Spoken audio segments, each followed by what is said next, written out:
Salam əziz şagirdlər, hər vaxt xeyir olsun. Bugünkü mövzumuz həqiqi ədədlər mövzusudur. Həqiqi ədədlər mövzusunda nə öyrənəcəyik? İlk olaraq xatırlatma edək ki, natural ədədlər mövzusunu öyrəndik. Tam ədədlər mövzusunu öyrəndik. Natural ədədlər nəyə deyilir? Bir də təkrar eləyək. Saymaq üçün istifadə olunan ədədlərə natural ədədlər deyilir. Yəni yazdıq n bərabərdir. Çoxlu işarəsi ilə 1, 2, nöqtə, nöqtə, n və nöqtə, nöqtə. Sonsuz saydadır. Sonra tam ədədlər çoxluğunu öyrəndik. Z hərfi ilə işarə olunur. Müsbət ədədlər, mənfi ədədlər, bir də 0 daxil olmalı. Müsbət ədədləri n ilə işarə eləyək. Mənfi ədədləri mənfi n ilə işarə eləyək. Bir də 0 daxil olmaq ədədlərimiz oldu. Tam ədədlər.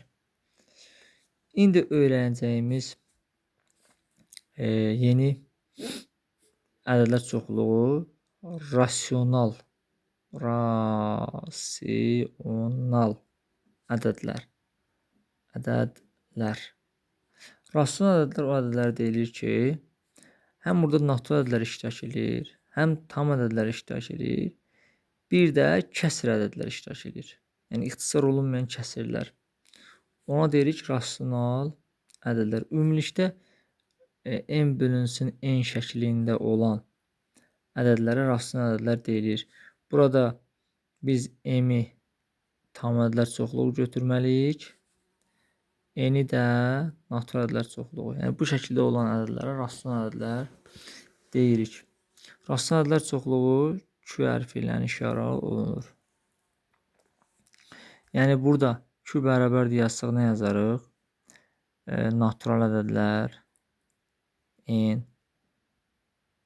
mənfi n, sonra tam ədədlər 0, bir də n bölünsün n şəklində olan ədədlər, yəni ixtisar olunmayan. Məsələn, buna misal olaraq nə deyə bilər? Məsələn, desək ki, 2-də 3, yaxud 4-də 6. Bu 4-də 6-nı biz ixtisar eləsək, 2-də 3 formasına gələcək. Amma tam ixtisar olmayacaq. Yəni natural bölən olmayacaq. Ümumi şəkildə rasional ədədlərə biz belə bir tərif də deyə bilərik. Həm sonlu onluq kəsir, həm də dövrü onluq kəsirlərə rasional ədədlər deyərik. Yəni sonlu onluq kəsir məsələn 3-ün 2-yə bölünməsində 1,5 edir. 1,5. Bu elədir sonlu onluq kəsir. Düzmü? Amma 1-in 3-ə bölünməsi burada sonsuz dövrü onluq kəsir deyilir. Bunlar necə ədədlər olur? Rasional ədədlər adlanır. Bir də öyrənəcəyimiz ədədlər çoxluğu var. Ona irrasional ədədlər deyilir. Rasional ədədlər çoxluğu, irrasional ədədlər. Deməli, irrasional ədədlər o ədədlərə deyilir ki, sonsuz dövrü onluq kəsir şəklində göstərilən ədədlərdir. Yəni ədədlər sonu yoxdur. Yəni bu sonsuz dövrü onluq kəsirdədir və onu mümkün deyil. Yəni sonsuz onluq kəsir dövrü şəklində göstərmək mümkün deyil. Belə ədədlər irrasional ədədlər deyilir. Məsələn, bir ədəd yazıram. Məsələn, 0 tam 1, 2, 4, 5. Məsələn, belə görürsünüz, burada bir dövr də yoxdur. Məsələn, belə ədədlərə biz deyirik irrasional ədədlər. Yəni bir də deyirəm, sonsuz dövrü onluq kəsirdə göstərmək mümkün olmayan ədədlərdir bunlar. Sonra məsələn, kökün altında 2 ədədi, kökün altında 3 ədədi, yəni kök çıxmayan ədədlər. Kökün altında 5, yaxud pi ədədi. Təqribi deyirlər ki, məsələn 3,14-ə bərabərdir. Amma bu 3,14-dən bitmir. Yəni bunun ardı var. Bunun ardı var, bu ədədin ardı var. Axı y ədədi fizikada var, y ədədi 2, 7, 1, 8 belə davam edir rəqəmlərlə. Ümumilikdə rasional ədədlər və irrasional ədədlər birlikdə həqiqi ədədlər çoxluğu adlanır.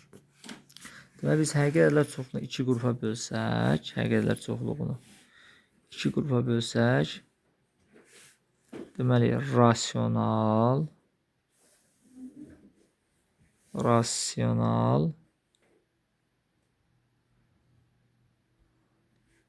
ədədlər, bir də irrasional ədədlər. İrrasional ədədlər. Rasional ədədlər bölündü neçə qrupa? 2 qrupa. Tam ədədlər, kəsr ədədlər.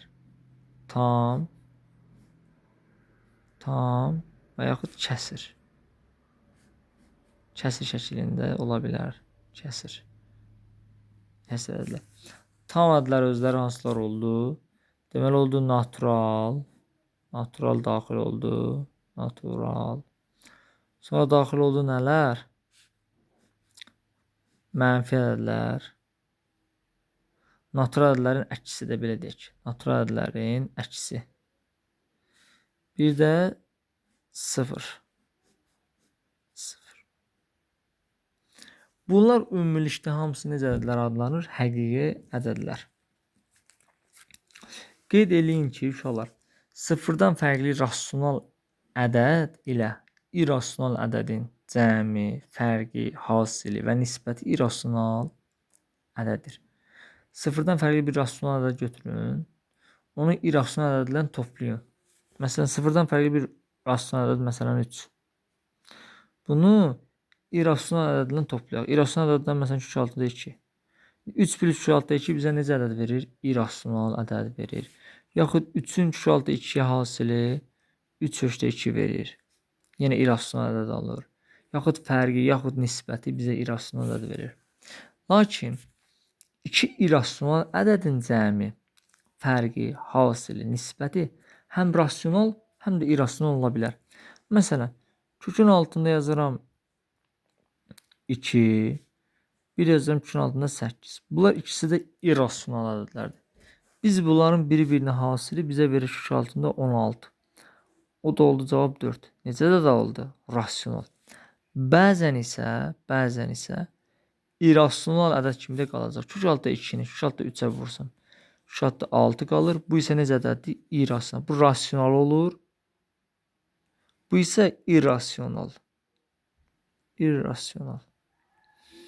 Yəni 2 irrasional ədədlərin hasili bizə rasional da verə bilər, irrasional da verər. Həmçinin onların cəmi də, fərqi də, nisbəti də. Məsələn, nisbət götürək. Kök altında 8-in kök altında 2-yə bölünməsi.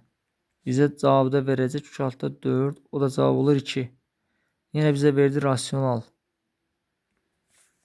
Bəzən isə yenə irrasional verəcək. Məsələn, kök altında 7-nin 7-ni belə yazaq. Kök altında 7-nin kök altında 2-yə nisbəti. Bir kəsirdə də yazsaq, yenə bizə necə kəsir verəcək bu? İrrasional ədəd verəcək. Bu kəsir bizə irrasional ədəd verəcək. Sonra yadda saxlayın ki, uşaqlar, əks ədədlərin cəmi həmişə bizə 0 verir. Yəni 4-ün əksi nə olur? Mənfi 4. Biz bunları toplasaq, cəmi bizə 0 verəcək. Tərs ədədlər isə, məsələn 2-nin tərsi 2-də 1-dir. Tərs. 2-də 3-ün tərsi 3-də 2-dir. Və qarşılıqlı tərs ədədlər o ədədlərə deyilir ki, qarşılıqlı. Məsələn, 4-də 5-in tərsi 5-də 4 oldu. Bunlar qarşılıqlı tərs ədədlərdir və bunların hasili, biri-birinin hasili bizə nə verir? 1 verir. Qarşılıqlı tərs ədədlərin hasili 1-ə bərabərdir. Sonra qeyd edəcək ki, uşaqlar,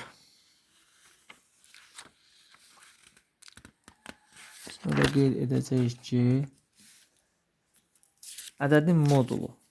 Yəni ədədin modulunu biz öyrənəcəyik. Modul ümumilikdə iş prinsipi ondan ibarətdir ki, modul daxilində olan ifadəni müsbət şəkildə çevirmə. Yəni ədəd əgər modulun daxilində ədəd müsbətdirsə olduğu kimi qalır. Yox, əgər ədəd mənfidirsə, müsbətə çevir. Modulun iş prinsipi bundan ibarətdir. Və nəzərə alın ki, modul daxilində olan ifadədə bərabərdir A. Burada şərtdən ibarətdir. Burada iki şərt ibarət. Bu şərtləri sizə deyirəm. Modul daxilində olan ifadə müsbət A şəklindədirsə, demək burada A böyük bərabər 0 yazır. Yəni A 0 da ola bilər. Yox, əgər modul A bərabərdir mənfi A yazıbsa, deməli A-nın mütləq və mütləq 0-dan kiçik götürməlisiniz. Məsələn, necə? Yazıb ki, modulda A bərabərdir mənfi A. Mütləq və mütləq A-nın qiymətləri 0-dan kiçik olmalıdır. Mütləq və mütləq. Çünki modul mənfi ilə açılıb. Yəni o məntiqi mənaya gəlir ki, əziz şagirdlər, A-nın qiymətində yalnız mənfi ədədlərdə bu doğrudur. Məsələn, mənfi 4. Modulda mənfi 4 bərabərdir mənfi 4. Deməli, moduldan 4 yaranır. Çıxır da 4 çıxır. Mənfini mənfi oranı 4 bərabər 4. Biz əgər burada A-nı heç vaxtı böyük 0 götürə bilmərik. Məsələn, A-nın yerində müsbət 4 yaza bilmərik. 4 bərabər ola bilməz mənfi 4. Ancaq mənfi qiymətlərdə burada doğrudur.